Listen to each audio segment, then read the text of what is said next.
Welcome to ASPN academy. இது Tamil video. தமிழ்ல பொது தமிழ் நியூ சிலபஸை பேஸ் பண்ணி யூனிட் 1ல இருந்து 7 வரைக்கும் எல்லா தலைப்புக்கும் தேவையான விளக்கத்தோட வீடியோ நம்மளோட சேனல்ல ஆல்ரெடி பிளேலிஸ்ட்ல அவைலபிளா இருக்கு. பார்க்காதவங்க அதை போய் பார்த்து ஒவ்வொரு வீடியோ கீழேயும் அதுக்கான பிடிஎஃப்பும் கீழே டிஸ்கிரிப்ஷன்ல கொடுத்துருப்போம். அதையும் நீங்க டவுன்லோட் பண்ணி யூஸ் பண்ணிக்கோங்க. இப்போ நம்ம பார்க்க போறது யூனிட் 7ல தமிழ் அறிஞர்களும் தொண்டும் அப்படிங்கிற தலைப்புல தேவநேய பாவாணர் அப்படிங்கிறவரை பத்தி தான் பார்க்க போறோம். ஆல்ரெடி தேவநேய பாவாருக்கு ஒரு லெசன் போட்டாச்சு. இதுக்கு முன்னாடி 2 லெசன் இருக்கு. அதாவது நான் சொல்லியிருக்கேன், ஓல்டு புக்கையும் நியூ புக்கையும் கம்பேர் பண்ணி என்னென்ன லெசன் இருக்கோ அது எல்லாமே நீங்க படிச்சுக்கணும். அந்த வகையில உவேசாவுக்கும் இதே மாதிரி 2 லெசன் போட்டிருப்போம். தேவநேய பாவாணருக்கும் 2 லெசன் இருக்கு. ஓல்டு லெசன், அதாவது தேவநேய பாவாணர்ன்ற பேர்லயே ஒரு லெசன், அதுல அவரை பத்தின குறிப்பு எல்லாமே கொடுத்திருப்பாங்க. இன்னைக்கு நம்ம பார்க்க போறதும் இவர் பத்தின லெசன் இல்ல, இவர் எழுதின ஒரு லெசன். ஓகேவா? இவர் எழுதின ஒரு சொல் வளம் அப்படிங்கிற ஒரு லெசன். சொல் அகராதி அதுல இருந்து தான் உருவாச்சு. இவருக்கு அடுத்து அகர முதலின்னு ஒரு தலைப்பு கொடுத்திருக்காங்க இல்லையா? அதுக்கு ரீசனே அதுதான். ஏன்னா அவர் அகர முதலி உருவாகிறதுக்காக முக்கிய காரணமா இருந்தவர். அகர முதலினா என்னது? Dictionary, Tamil dictionary. அது உருவாக முக்கிய காரணமா இருந்தவர். அதுக்காக இவர் சொல் வளம் அப்படிங்கிற ஒரு பெரிய ஒரு இதே புக்கே எழுதியிருக்காரு. அதுல இருந்து ஒரு பகுதியை தான் எடுத்து நம்ம இன்னைக்கு லெசனா பார்க்க போறோம். இந்த அகர முதலி அப்படிங்கிற தலைப்பை அடுத்த வீடியோவை உங்களுக்கு நான் கொடுக்குறேன். பாருங்க, சொல் வளம் 10th நியூ புக்ல இயல் 1ல ஃபர்ஸ்ட் இயல்லயே இருக்கும். தமிழ் சொல் வளம் தேவநேய பாவாணர் எழுதின ஒரு லெசனு. இந்த லெசன் கொஞ்சம் காம்ப்ளிகேட்டடா தான் இருக்கும். ஏன்னா தமிழ்ல மத்த லாங்குவேஜ் மாதிரி கிடையாது. தமிழ்ல இப்ப பூ, ஃப்ளவர்ன்னு நம்ம சொல்றோம் இங்கிலீஷ்ல அப்படின்னா, அதுல தமிழுக்குள்ள 7 வார்த்தை இருக்கு. அரும்பு, மொட்டு, முகை, மலர், அந்த மாதிரி நம்ம செம்மல்னு நிறைய பார்த்துருக்கோம் இல்லையா? அந்த மாதிரி வார்த்தைகள் தான் இப்ப இதுல பார்க்க போறோம். இப்போ ஒரு செடியோட வகைனா அதுல எத்தனை இருக்கு? இப்ப முருங்கையே கீரைன்னு சொல்றோம். ஓகேவா? வாழையே இலைன்னு சொல்றோம். எல்லாத்துமே லீஃப் தான் இங்கிலீஷ்ல. ஆனா நம்ம தமிழ்ல அப்படி கிடையாது. ஒவ்வொன்னுக்கும் ஒரு பேர் இருக்கு. அதே மாதிரி கன்றுக்குட்டினா ஆடுக்கு என்ன சொல்லுவோம், மாடுக்கு என்ன சொல்லுவோம். அந்த மாதிரி ஒவ்வொன்னும் இந்த மரபு சொற்கள்னு சொல்றோம்ல, அந்த டைப் தான் இது. ஆனா இது தொகை சொற்கள், மரபு சொற்கள். இந்த மாதிரி ஈவன் அந்த டைட்டிலே நம்மளுக்கு சிலபஸ்ல இருக்கு. அதுக்கும் இது யூஸ் ஆகும். அதனால நீங்க இந்த லெசனை கொஞ்சம் டைம் எடுத்து படிச்சுக்கோங்க. ஆனா ரொம்ப முக்கியமான ஒரு லெசன். இதுல இருந்து கொஸ்டின் கண்டிப்பா வரும். சரி, இந்த லெசன் பார்க்கலாம். ஃபர்ஸ்ட் நுழையும் முன் பாருங்க. நாடும் மொழியும் நமதிரு கண்கள் என்கிறார் மகாகவி பாரதியார். இந்த லெசன்ல வந்ததுனால தேவநேய பாவாணர் நினைச்சிடாதீங்க. இந்த கொட்டேஷன் சொன்னது யாரு? பாரதியார் சொன்ன கொட்டேஷன். கால வெள்ளத்தில் கரைந்து போன மொழிகளுக்கிடையில் நீந்தி தன்னை நிலைநிறுத்தி கொண்டுள்ளது தன் தமிழ். எத்தனையோ மொழிகள் காலப்போக்கில் அழிஞ்சு போயிருச்சு. ஓகேவா? சமஸ்கிருதம், லத்தீன் இதெல்லாம் இப்ப எழுத்து வழக்குலயோ பேச்சு வழக்குலயோ இல்ல. எழுத்து வழக்குல இருக்கு, பேச்சு வழக்குல எல்லாம் மறைஞ்சு போச்சு. ஆனா தமிழ் அப்படி கிடையாது. இன்னமும் நிலை பெற்று இருக்கு. என்ன வளம் இல்லை என்று எண்ணி வியக்கத்தக்கவாறு பல்வேறு சிறப்பு இயல்புகளை கொண்டு இலங்குகிறது நம் செந்தமிழ் மொழி.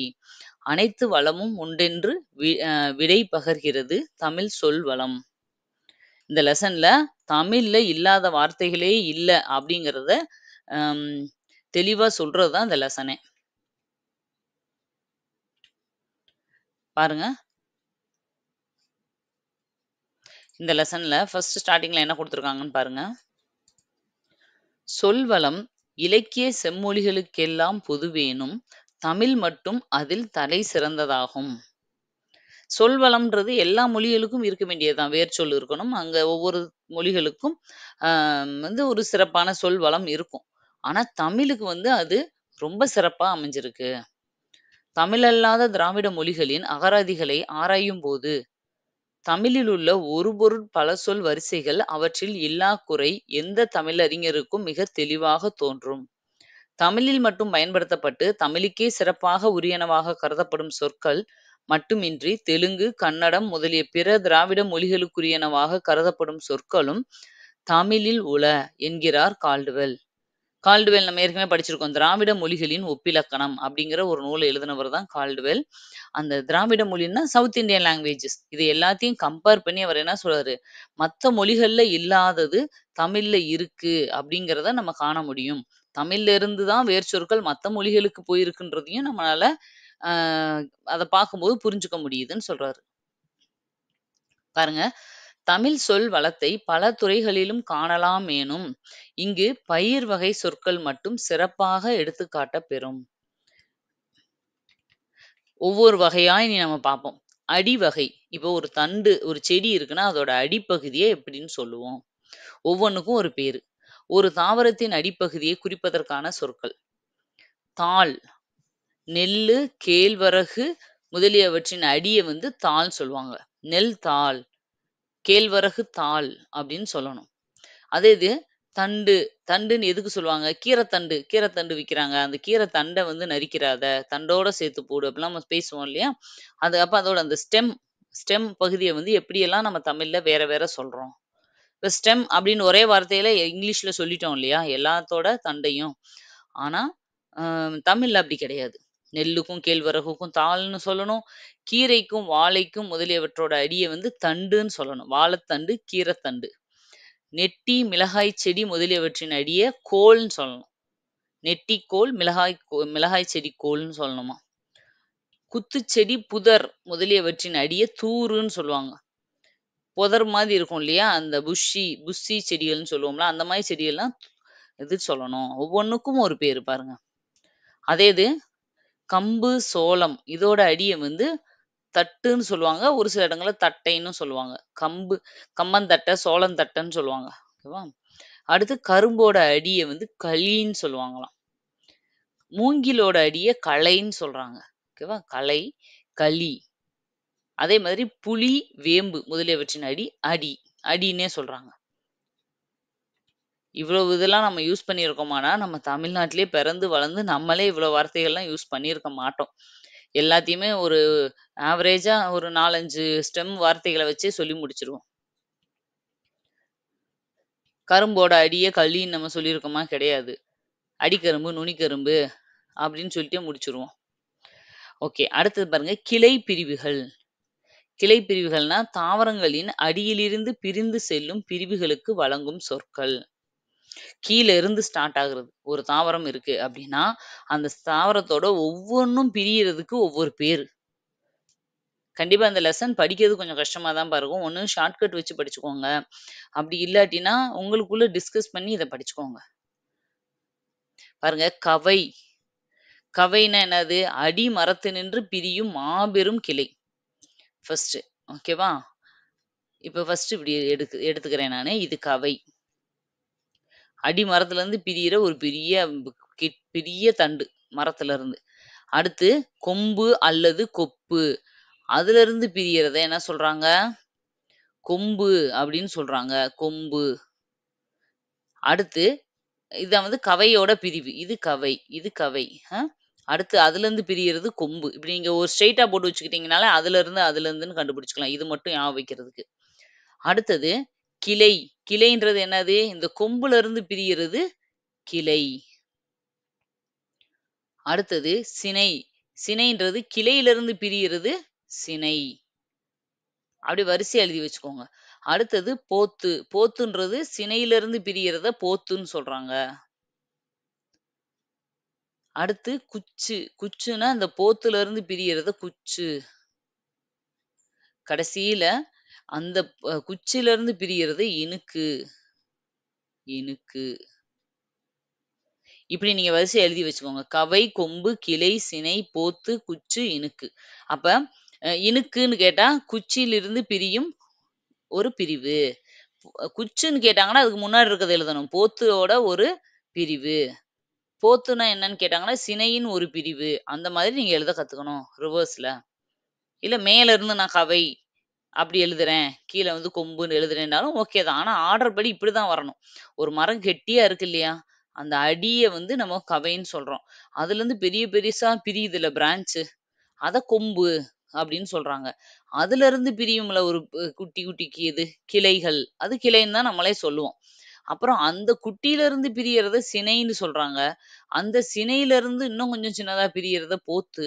குச்சி பொறக்க போறேன், சுள்ளி பொறக்க போறேன்னுலாம் சொல்லுவோம் நம்ம. சின்ன சின்ன சுள்ளி எல்லாம் பொறுக்கிட்டு வராங்க அப்படின்னு. அதுவும் அடுத்ததெல்லாம் வரும் பாருங்க. அப்ப அந்த உயிரோட இருந்தா அது குச்சு. அதே காஞ்சு போயிட்டா பாருங்க, சுள்ளி. அதுதான். அப்ப அதோட உயிரோட அந்த உயிரோட்டமா இருக்கிறத குச்சுன்னு சொல்றாங்க. அதிலிருந்து கடைசியில சின்னதா வரும்ல, அந்த ஸ்டெம் வந்து என்னன்னா, இனுக்கு. ஒரு சின்ன இனுக்கு அதுலேருந்து பிச்சு குடு அப்படின்னு சொல்லுவாங்க. ஒரு சில வார்த்தைகள் நம்ம டெய்லி லைஃப்ல யூஸ் பண்றதா இருக்கும். ஒரு நெறைய வார்த்தைகள் தெரியாதது தான் இருக்கும். நீங்க தெரிஞ்சுக்கோங்க.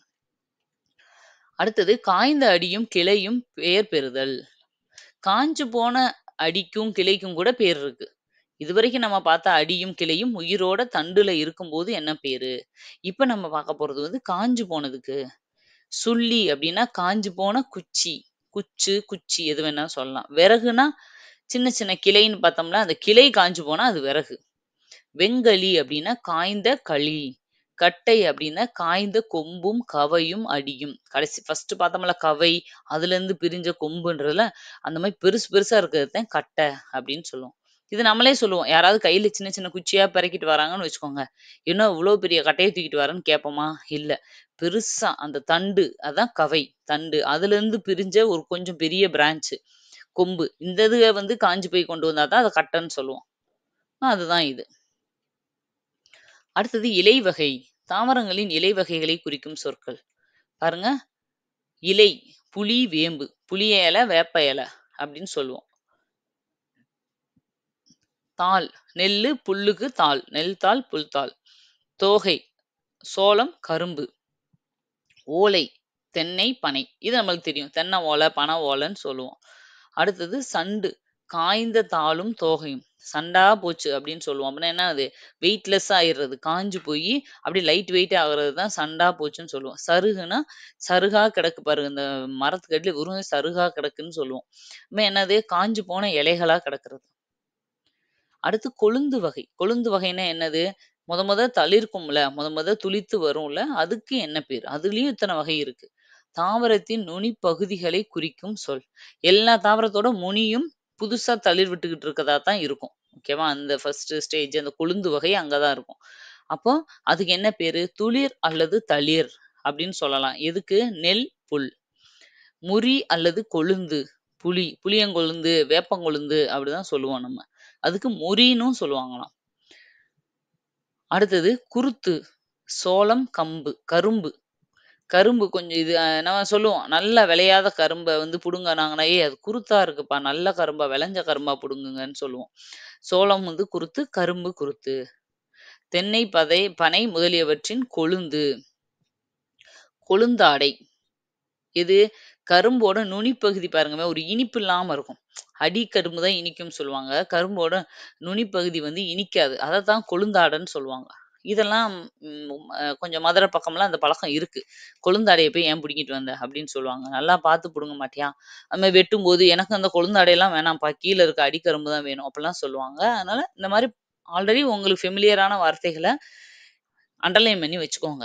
மீதிய மட்டும் நீங்க படிக்கணும். இல்ல தெரியாத வார்த்தைகள மட்டும் அண்டர்லைன் பண்ணி, பிராக்கெட் பண்ணி வச்சுக்கிட்டு, அத மட்டும் திரும்ப திரும்ப பாருங்க. பூவின் நிலைகள். பூவின் நிலைகளை குறிக்கும் சொற்கள். நான் அதான் சொன்னேன்ல, பூவுக்கு மட்டுமே 7 வார்த்தை இருக்கு தமிழ்ல.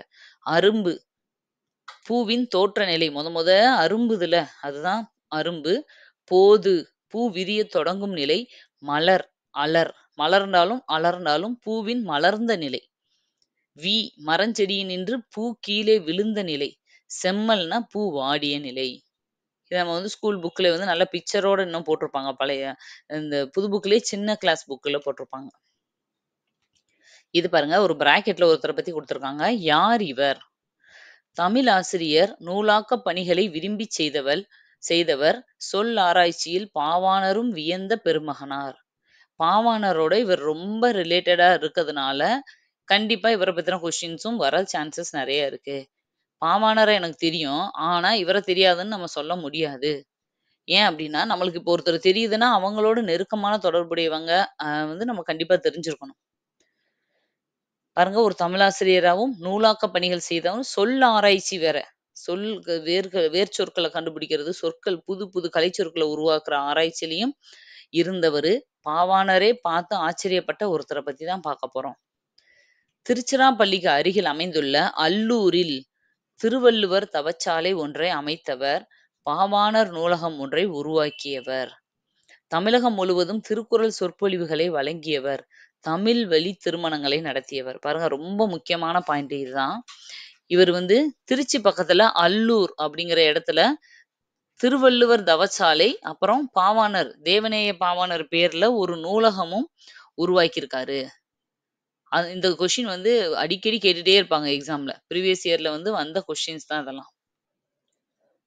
பாவாணர் கூட எவ்வளவு அவருக்கு வந்து அ ஒரு நல்ல ஒரு ரிலேஷன்ஷிப் இருந்தா, பாவாணர் நூலகம் அப்படின்னு ஒண்ணு அமைச்சிருப்பாரு. இந்த கொஸ்டின் வந்து கேட்டுட்டே இருப்பாங்க. ஏன்னா பாவாணர் தான் நம்மளுக்கு தலைப்பே. அப்ப பாவாணர் நூலகத்தை உருவாக்கியவர் யார்? அப்படிங்கிற கொஸ்டின் வரும். அது மட்டும் இல்லாம தமிழகம் முழுவதும் திருக்குறள் சொற்பொழிவுகளை வழங்கியவர். திருக்குறள் சொற்பொழிவு ஆற்றியவர் தமிழ்நாடு முழுக்க யாரு? அது மாரி தமிழ் வழி திருமணங்களை நடத்தியவர். பாருங்க, தமிழ் வழி திருமணங்கள். அதெல்லாம் எப்படின்னா, இந்த டவுரி வாங்காம பண்றது. இந்த மாதிரி ஒரு சில அதுக்கு தமிழ் வழி திருமணங்கள்னா எப்படி இருக்கணும் அப்படின்ற மாதிரி ஒண்ணு இருக்கு. அதுபடியா வந்து திருமணங்களை எல்லாம் நடத்தி வச்சவர். இவர பத்தின ஒரு முக்கியமான விஷயம் என்ன அப்படின்னா, விழிகளை இழக்க நேரிட்டால் கூட தாய் தமிழினை இழந்துவிடக் கூடாது என்று எண்ணியவர். பாருங்க, அவருக்கு கண்ணு தெரியாட்டி கூட தமிழ இழந்துறக்கூடாது அப்படின்னு நினைச்சவரு.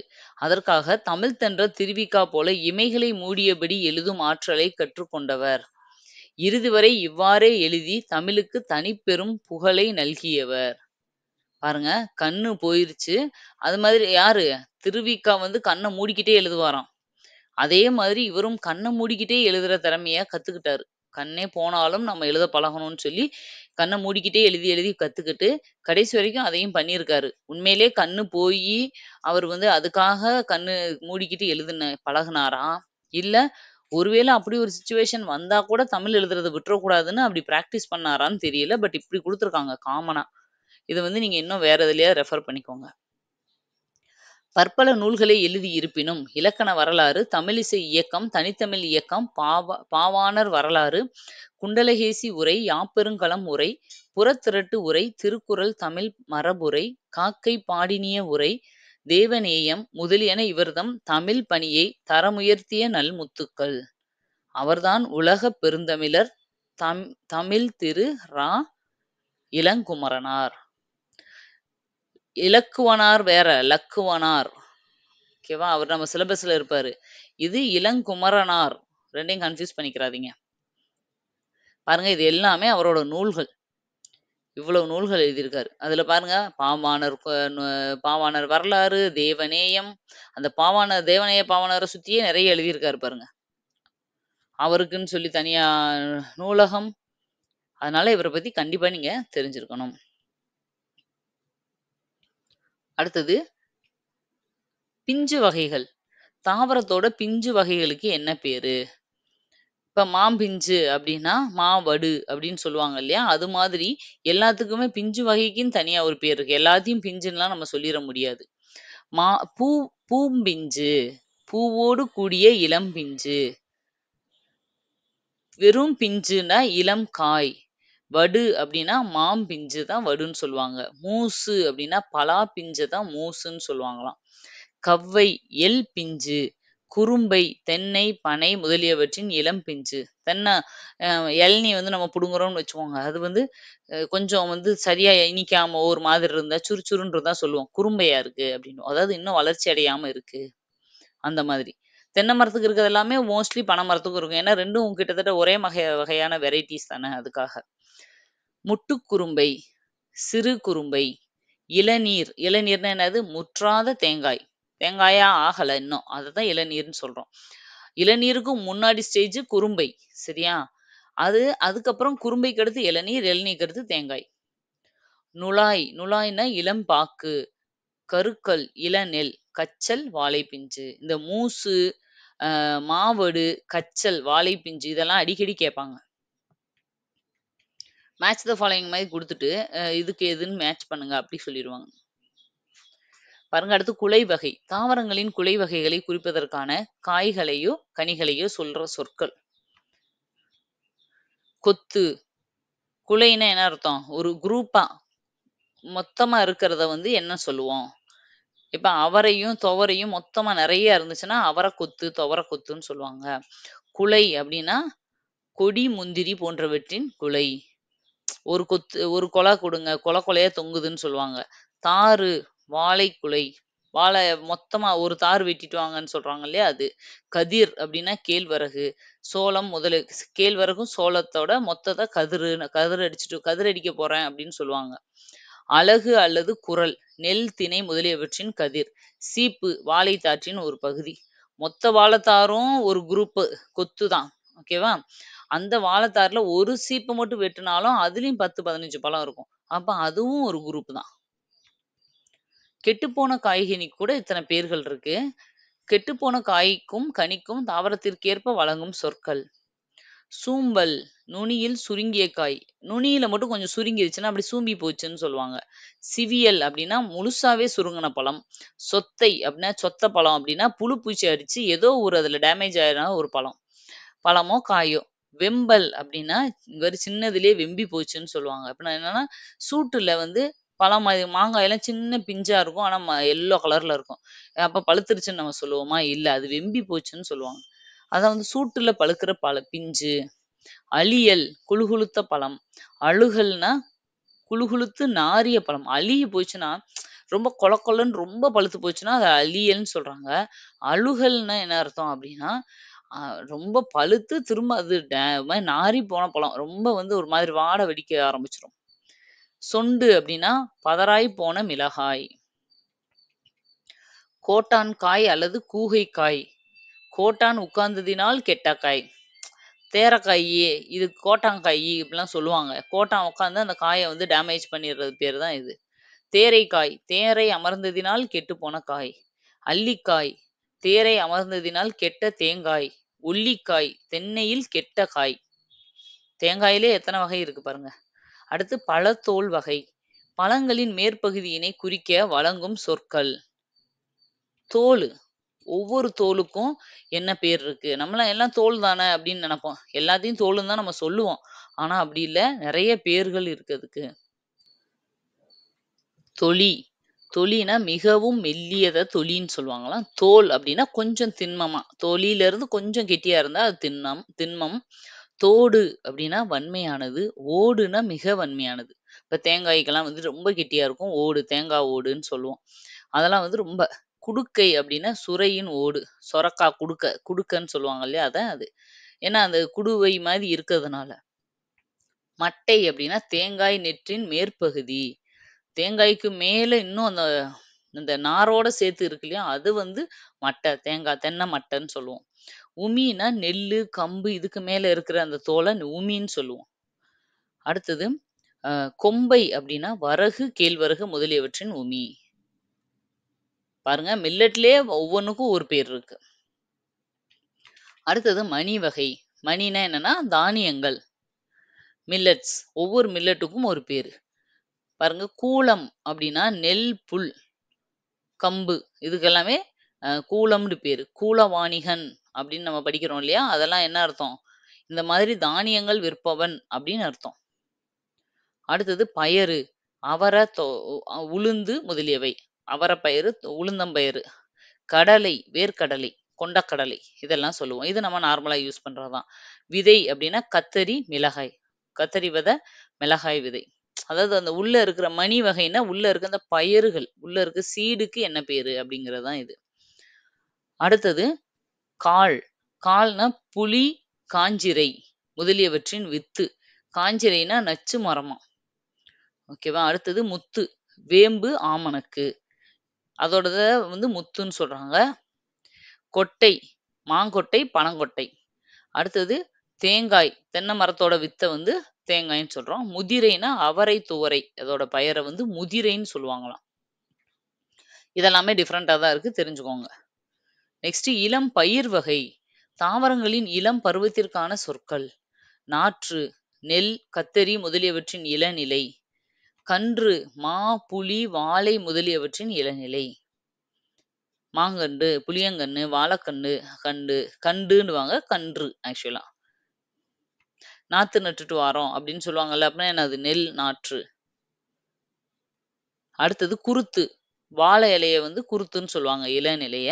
பிள்ளை தென்னையோட தென்னம்பிள்ளை வச்சிருக்கோம் அப்படின்னு சொல்லுவாங்க. அப்படின்னா என்னன்னா, குட்டியா அ காய் சின்னது இளநிலைய வந்து அப்படி சொல்லுவாங்க. குட்டி விலாவின் இளநிலை, மடலி அல்லது வடலி பனையின் இளநிலை, பைங்கூழ் நெல், சோளம் முதலியவற்றின் பசும் பயிர். இதுகாறும் கூறியவற்றால் தமிழ் சொல் வளமுடையதென்றும் தமிழ்நாடு பொருள் வளமுடையதென்றும் தெள்ளித்தின் விளங்கும். அதாவது என்னன்னா, தமிழ்நாட்டுல இத்தனை வகையான பொருட்களும், இத்தனை வகையான செடிகளும், வளங்களும் இருந்ததுனால தானே இத்தனைக்கும் பேர் வச்சிருக்கோம் நம்ம. எல்லா வகையான மரங்களும், செடிகளும், காய்களும் இருந்ததுனால தானே அந்த பெயர்களும் வந்திருக்கு. அப்ப என்ன சொல்றாங்கல்ல, பொருள் வளத்திலயும் நம்ம தமிழ்நாடு குறைவில்ல, சொல் வளத்திலும் குறைவில்லன்றது தெரியுது. ஒரு மொழி பொதுமக்களாலும், அதன் இலக்கியம் புல மக்களாலும் அமையப்பெறும்.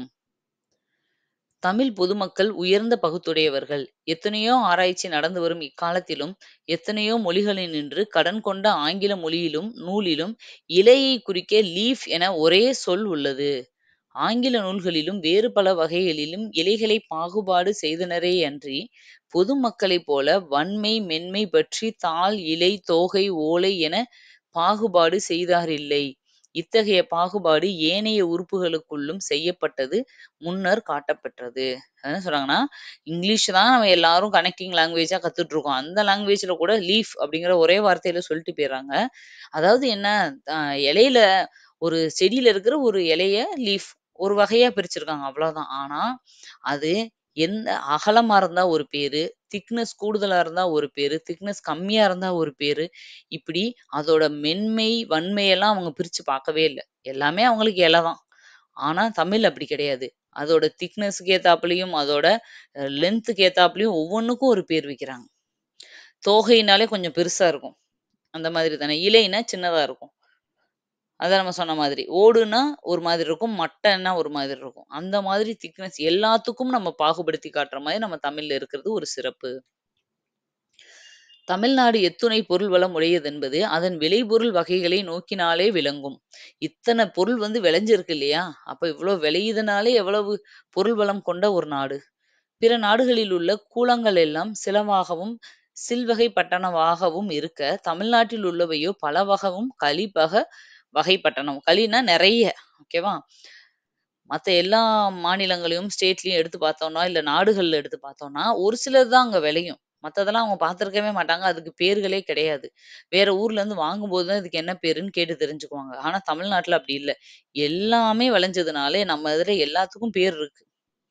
எடுத்துக்காட்டாக கோதுமையை எடுத்துக்கொள்ளின். அதில் சம்பா கோதுமை, குண்டு கோதுமை, வார்கோதுமை முதலிய சில வகைகளே உண்டு. ஆனால் தமிழ்நாட்டுல இப்ப கோதுமை நம்ம சைடு விளையறது இல்ல. கோதுமை வந்து நான் சவுத் சைடு. ஆனா, அந்த கோதுமையில கூட வகைகள் ரொம்ப கம்மி தானாம். சம்பா கோதுமை, வார்கோதுமை, குண்டு கோதுமை. இந்த 3 வகையிலயே பிரிச்சுர்றாங்க எல்லாத்தையும். ஆனா, தமிழ்நாட்டுல விளையிறது நெல்லு தான் ஃபேமஸ் தமிழ்நாடுல. அந்த நெல்லுல நம்ம எத்தன வகை வச்சிருக்கோம்னு மட்டும் பாருங்க. நெல்லிலோ செந்நெல், வெண்ணெல், கார்நெல் என்றும், சம்பா, மட்டை, கார் என்றும் பல வகைகள் இருப்பதுடன், அவற்றுள் சம்பாவில் மட்டும் ஆவிரம் பூச்சம்பா, ஆனைக்கொம்பன் சம்பா, குண்டுச் சம்பா, குதிரைவாலி சம்பா, சிறுமணிச் சம்பா, சீரகச் சம்பா முதலிய 60 உள்வகைகள் உள்ளன. சம்பான்றதே பல வகையான அரிசிகள்ல ஒரு வகை தான் சம்பா ரைஸ். அந்த சம்பாவிலேயே 60 வகை இருக்கு. இத்தன வெரைட்டியும் நம்ம அதுல விளைய வைக்கிறாங்க. இவ்வளவும் விளைய வைக்க போய் தானே அதுக்கெல்லாம் பெயர்கள் வந்திருக்கு. மக்களுக்கு தெரிய வந்திருக்கு. இப்ப எவ்வளவு விளைச்சல் உருவாகியிருக்கு பாருங்க நம்ம தமிழ்நாட்டுல. எவ்வளவு சீரும் சிறப்புமா இருந்திருக்கு ஒரு காலத்துல. இவற்றோடு வரகு, காடைக்கன்னி, குதிரைவாலி முதலிய சிறு கூலங்கள் தமிழ்நாட்டில் அன்றி வேறெங்கும் விளைவதில்லை. ஆமா, மத்த எல்லா ஸ்டேட்லயும் இப்ப கிடைக்குது. வரகரிசி, காடைக்கன்னி, குதிரைவாலின்னு சொல்லி ஆனா இந்த பேர்லயே தான் போட்டிருப்பாங்க பாருங்க. சாமை ரைஸ், வரகு ரைஸ், குதிரைவாலி ரைஸ் அப்படின்னு போட்டு வச்சிருப்பாங்க. ஏன் அப்படின்னா, தமிழ்நாட்டுல இருந்து போனது எல்லாமே இங்க இருந்து தான் இப்பயும் எக்ஸ்போர்ட் பண்ணிட்டு இருக்கோம் நம்ம. தமிழ்நாட்டுக்குள்ளும் தென்னாட்டிலேயே அவை விளைகின்றன.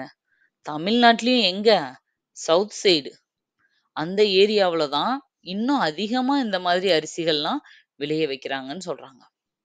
பழங்காலத்தில் விளைந்த அளவு பொன்னும், மணியும், முத்தும், பவளமும் இன்று விளையாவிடினும், அருமையான கூழங்களும், சிறு கூழங்களும் இன்றும் தென் தமிழ்நாட்டில் விளைந்து வருவது கண்கூடு. அந்த அளவுக்கு நம்ம அந்த காலத்துல விளைவிச்ச அளவுக்கு பண்ணாட்டி கூட, அதுல கிட்டத்தட்ட நெருக்கி ஓரளவு இப்பயும் பண்ணிக்கிட்டு தான் இருக்காங்க அங்கங்க. பாக்ஸ் கொஸ்டின் பாருங்க. உலகத்திலேயே ஒரு மொழிக்காக உலக மாநாடு நடத்திய முதல் நாடு மலேசியாவே.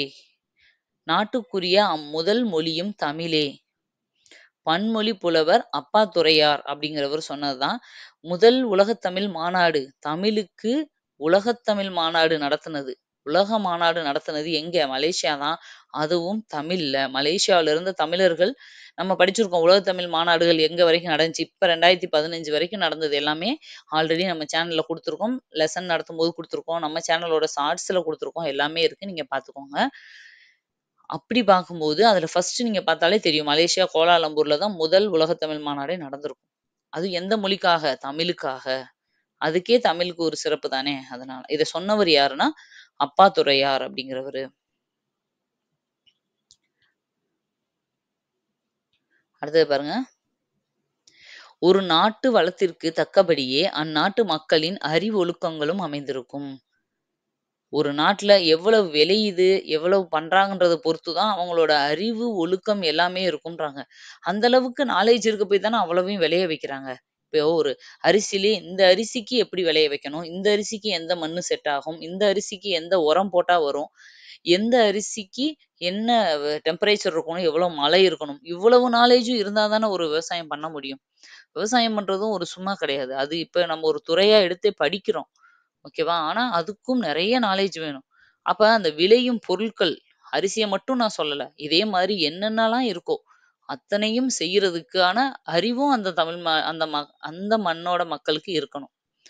தமிழ்நாட்டில் தனிப்பெரும் வளத்தினாலேயே பண்டை தமிழ் மக்கள் தனிப்பெரும் நாகரிகத்தை உடையவராக இருந்திருக்கின்றனர் என அறிக. திருந்திய மக்களை மற்ற உயிரினின்றும் பிரித்துக் காட்டுவது மொழியாதலின், அதுவே ஒரு நாட்டாரின் அல்லது இனத்தாரின் நாகரிகத்தை அளந்து அறிவதற்கும் சிறந்த வழியாகும். பொருளைக் கூர்ந்து நோக்கி நுண்பாகுபாடு செய்து அவற்றிற்கேற்ப பருப்பொருள்களும் நுண்பொருட்களும் சொற்கள் அமைத்துக் கொள்வது சிறந்த மதிநுட்பமும் பண்பாடும் உடைய மக்களுக்கே இயலும். என்ன சொல்றாங்க? ஒரு பொருள் இருக்கு. அத செடின்னு மட்டும் பார்க்காம, அந்த செடிக்கும் இந்த செடிக்கும் என்ன வித்தியாசம்? இது மரமா இருக்கு. இது தண்டா இருக்கு. இது கொடியா இருக்கு. இது புதரா இருக்கு. இந்த மாதிரி பிரிச்சு பார்க்க தெரியணும். அந்த இலைக்கும் இந்த இலைக்கும் என்ன டிஃபரன்ஸ்? அது இப்படி திக்னஸ் இருக்கு. இதோட திக்னஸ் வேற. இதோட தன்மை வேற. இவ்வளவும் தெரிஞ்சு தானே பேர் வைக்கிறாங்க அப்ப தமிழ்ல. அப்ப இவ்வளவு ஒரு 2 இத கம்பேர் பண்ணி தெரிஞ்சுக்கிறாங்க அப்படின்னா, பருப்பொருள்னா பெரிய பொருட்களுக்கு பேர் வைக்கணும். அதுக்குள்ள இருக்கிற சின்ன சின்ன நுண் பொருட்களுக்கு பேர் வைக்கணும். இப்ப நம்மலாம் ஒரு மரம்னு பார்த்தா என்ன சொல்லுவோம்? ஒரு அடிமரம். அதுலேருந்து பெரிய பெரிய பிரான்ச்சஸ் வரும். அதுலேருந்து சின்ன பிரான்ச்சஸ் கொஞ்சம் பிரிஞ்சு வரும். இவ்வளோதான் இருக்குன்னு நம்மளே நெனச்சிருக்கோம். ஆனா, எத்தன வகை பார்த்தோம் இல்லையா? கவை, கொம்பு, போத்து, குச்சி, அ என்ன நெறைய பார்த்தோம். எனக்கே மறந்து போச்சு. அவ்வளவு பிரிவு இருக்கு இல்லையா? கடைசியில தான் நம்ம வந்து இனுக்குன்னு வரோம். அப்ப இத்தன பிரிவு இருக்கு. ஆனா, இப்பவும் நம்ம மரத்த பார்க்கும்போது நம்மளுக்கு ஒரு 3 தான் பிரிஞ்சிருக்க மாரி தான் தெரியுது. அப்ப அந்த அளவுக்கு அத மைன்யூட்டா உத்து பார்த்து அன்னைக்கே பேர் வச்சது யாரு? அப்ப அந்த அளவுக்கு நாலேட்ஜ் தமிழர்களுக்கு இருந்ததுனால தான். பாருங்க பாவாணர் தமிழ் சொல் வளம் கட்டுரையில் வித்து வகை, வேர் வகை, அரிதாள் வகை, காய்ந்த இலை வகை, இலை காம்பு வகை, பூ மடல் வகை, அரும்பு வகை, பூ காம்பு வகை, இதழ் வகை, காய் வகை, கனி வகை, உள்ளீட்டு வகை, தாவர கழிவு வகை, விதை தோல் வகை, பதர் வகை, பயிர் வகை, கொடி வகை, மர வகை, கரும்பு வகை, காய்ந்த பயிர் வகை, வெட்டிய விறகு துண்டு வகை. வெட்டி போட்ட விறகு துண்டுலயும் எத்தன வகை இருக்கு? மரப்பட்டை, மரங்களோட பட்டைகள்ல எவ்வளவு வகை இருக்கு? பயிர் செறிவு வகை, நிலத்தின் தொகுப்பு வகை, செய்வகை, நிலவகை, நன்செய் வகை, வேலி வகை, காட்டு வகை ஆகியவற்றின் சொல்வளங்களையும் விளக்கியுள்ளார். நம்மளுக்கு இந்த லெசன்ல குடுத்துருக்கிறது கம்மி தான். இது மட்டும் இல்லாம இவ்வளவு வகைகளுக்கும் அவர் விளக்கம் குடுத்திருக்காரு அவரோட புக்ல. சொல்வளம்ன்ற புக்ல. அதனால தான் இவர நம்ம இந்த சொற்களை உருவாக்குறதுல ஒரு முக்கியமானவரா கருதுறோம். அதனால தான் சிலபஸ்ல தமிழறிஞரும் தொண்டும்ன்ற ஒரு சிலபஸ்ல அகர முதலின்ற ஒரு வார்த்தை ஏன் வந்துச்சுன்னு நம்ம யோசிப்போம். ஏன்னா, இவருக்கு அடுத்தபடியாவே அகர முதலிய குடுத்திருப்பாங்க. ஏன்னா, சொற்கள், வேர்ச்சொற்கள் அதிகமா உருவாக்கி, அகர முதலி உருவாக காரணமா இருந்தவரும், அதுக்கு முக்கிய பங்காற்றினவரும் இவர்தான். அதுக்காக தான். பாருங்க நூல்வெளி. மொழி ஞாயிறு என்று அழைக்கப்படும் தேவநேய பாவாணரின் சொல்லாய்வுக் கட்டுரைகள் நூலில் உள்ள தமிழ் சொல் வளம் என்னும் கட்டுரையின் சுருக்கம் பாடமாக நம்மளுக்கு ஒரு பெரிய கட்டுரையோட சுருக்கம் தான் இங்க குடுத்துருக்காங்க. பாருங்க இவருக்கு இந்த மொழி ஞாயிறுன்னு என அழைக்கப்படுபவர் யாருன்னு அடிக்கடி கேட்பாங்க. தேவநேய பாவாணர். அடுத்தது அம் இக்கட்டுரையில் சில விளக்கக் குறிப்புகள் மாணவர்களின் புரிதலுக்காக சேர்க்கப்பட்டுள்ளன. பல்வேறு இலக்கணக் கட்டுரைகளையும், மொழி ஆராய்ச்சி கட்டுரைகளையும் எழுதிய பாவாணர், தமிழ் சொல் ஆராய்ச்சியில் உச்சம் தொட்டவர். பாருங்க இதுதான் முக்கியம். தமிழ் சொல் ஆராய்ச்சி பண்ணி, அதுலயும் ஹையஸ்ட்டா உச்சம் தொட்டவர் இவரு. செந்தமிழ் சொற்பிறப்பியல் அகர முதலி திட்ட இயக்குனராக பணியாற்றியவர். இதுதான் ரொம்ப முக்கியம். செந்தமிழ் தமிழ்லே சொற்பிறப்பியல் அகர முதலி. அகர முதலினா என்னது? Dictionary. Tamil dictionary. Tamil dictionary உருவாக முக்கிய காரணமா இருந்தவரு. அதுல திட்ட இயக்குனரா இருந்தவரு. உலக தமிழ் கழகத்தை நிறுவி தலைவராக இருந்தவர். உலக அளவுல தமிழ் கழகத்த உருவாக்குனவர் யாரு அப்டின்னா, அதுவும் தேவநேய பாவாணர் தான். பாருங்க, அடுத்து தமிழ பத்தி ஒரு சிறப்பு குடுத்துருக்காங்க.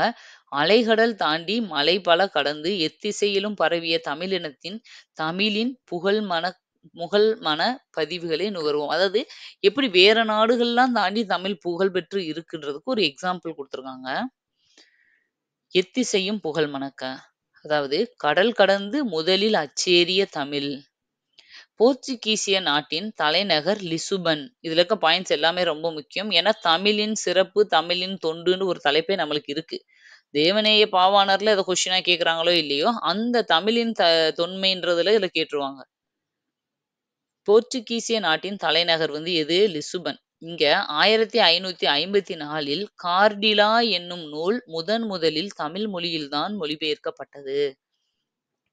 எங்க? போர்ச்சுகீசிய நாட்டுல லிசுபன்ற ஒரு இடத்துல 1500 காலகட்டத்திலேயே கார்டிலா அப்படிங்கிற நூல முதல்ல தமிழ்ல தான் மொழிபெயர்த்திருக்காங்க.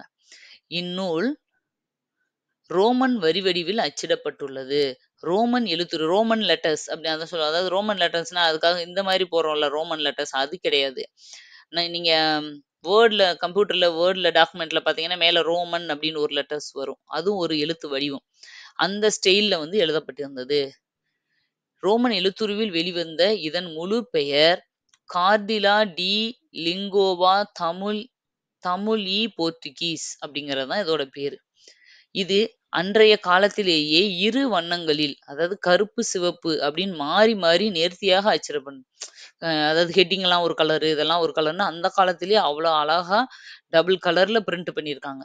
ஃபுல்லா ஒரே மாதிரி கருப்பாவே அடிக்கல. இந்திய மொழிகளிலேயே மேலை நாட்டு எழுத்துருவில் முதலில் அச்சேறியது தமிழ்தான். இந்த ரோமன் லெட்டர்ஸ்ல தமிழ்ல எழுதி ஒரு புக்க வந்து டிரான்ஸ்லேட் பண்ணியிருக்காங்க. அதுவும் நம்ம இந்தியன் லாங்குவேஜ்ல உலக அளவுலன்னு சொல்ல, இந்தியாவுல இருக்கிற லாங்குவேஜ்ல கம்பேர் பண்ணும்போது தமிழ் தான் இப்படி வந்து முதல்ல பிரிண்ட் ஆன ஒரு மொழி. இந்த இந்த இது எதுல இருக்குன்னா, உலகத்தமிழ் மாநாடு நடந்துச்சுல்ல, 6வது உலகத்தமிழ் மாநாடு ஒவ்வொரு மாநாடும் முடியும்போது அது சம்மந்தப்பட்ட ஒரு மேகசின் ரிலீஸ் பண்ணுவாங்க. நடந்த விஷயங்களை எல்லாம் கோர்வையா கோர்த்து, ஒரு மேகசின் மாரி ரிலீஸ் பண்ணுவாங்க இல்லையா? அந்த மேகசின்ல குறிப்பிடப்பட்ட ஒரு க கன்டென்ட் தான் இது. இதோட இந்த லெசன் முடிஞ்சதுப்பா. இந்த லெசன் கொஞ்சம் டிஃபிகல்ட்டா இருக்கும். கொஞ்சம் போரிங்காவும் இருக்கும். நானே சொல்லிர்றேன். பட் என்னன்னா, இது ரொம்ப ரொம்ப முக்கியமானது. நீங்க தமிழறிஞர்களும் தொண்டும் அப்படின்றதுல வரும்போது, தேவநேய பாவாணர பத்தி ஒரு கொஸ்டினாவது இல்லாம இருக்காது. ஏன்னா, அகர முதலி ரொம்ப முக்கியம். அதுவும் தமிழ்ல அகர முதலி திட்டம்னே ஒரு திட்டத்த வந்து அ ஸ்டேட் கவர்ன்மெண்ட் உருவாகியிருக்கு. இது கரண்ட் அஃபேர்ஸ். ஆல்ரெடி உருவாக்கி அது போய்க்கிட்டு இருக்கு. தமிழ்ல வந்து புது புது கலைச்சொற்கள கண்டுபிடிக்கிறதுக்கு ஒரு அகர முதலி திட்டம்னு ஒரு இயக்கத்த உருவாக்கி, அதுல சொல்ற ஆராய்ச்சிகள்லாம் நடந்துகிட்டு இருக்கு. இத உருவாக்குனது இப்ப நடந்துட்டு இருக்கிற அம் திராவிட மாடல் அரசு தான். அப்ப என்ன பண்ணுவாங்க, கண்டிப்பா இந்த சொல் சம்மந்தப்பட்ட தமிழ் வார்த்தைகள் சம்மந்தப்பட்ட கொஸ்டின் கண்டிப்பா எடுக்கணும்னும் போது, இவர இவர பத்தியும், இவருக்கு அடுத்து வர்ற அகர முதலி தலைப்பும் ரொம்ப முக்கியம். தேவநேய பாவாணரும், அகர முதலியிலும் ஒரு கொஸ்டினாவது இருக்கும். நீங்க படிக்க போறது மொத்தமே இவருக்கு 2 லெசன், அகர முதலிக்கு ஒரு குறிப்பிட்ட ஒரு நோட்ஸ் அவ்வளோதான் படிக்க போறீங்க. அதுலேருந்து ஒரு கொஸ்டின் கன்ஃபார்ம். அதனால இத வந்து கொஞ்சமாவது கஷ்டப்பட்டு படிச்சுக்கோங்க. நீங்க இதுல எதெல்லாம் நல்லா படிக்க முடியுமோ படிச்சுட்டு, கஷ்டமா இருக்கதெல்லாம் அட்லீஸ்ட் ஓரளவு உங்க மைண்ட்ல ஒரு 4 ஆப்ஷன்ல ஒண்ணு சூஸ் பண்ற அளவுக்காச்சும் படிச்சுக்கோங்க. ஓகே. இதோட இந்த வீடியோ முடிஞ்சது. திரும்ப அடுத்த வீடியோல உங்கள மீட் பண்றேன். Thank you. பாய்.